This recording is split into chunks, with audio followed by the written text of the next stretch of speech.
देख लो भैया कौन मेरे जहाज से दवाई छोड़त है भैया, और घर से बाहर कोई ना निकले भैया। गोंडा बस्ती बल्लापुर कट रहा है, कौना गिलावला सारा बस्ती बह के भैया हमारे देख। देखिए जो 22 मार्च को सरकार ने वही देश बंद किए थे, किस कारण से बंद किए थे इस वीडियो में दिखाई दे रहा है। वहीं जो वायरस हुआ है उस वायरस को खत्म करने के लिए देश को बंद किया है ताकि दवाई मार सके अपना।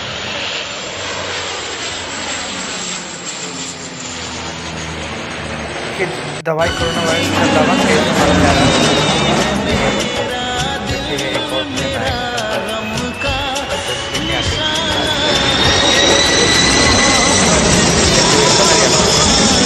देखिए एक कोरोना वायरस से ग्रस्त व्यक्ति को कैसे ले जाया जा रहा है, पकड़े हैं कि भाग ना पाए, एम्बुलेंस आ गया, इसको कैसे डाला जा रहा है। लो जी ले चले कोरोना वायरस शक्ति डाल दिया गया, ले जाएंगे आप हॉस्पिटल।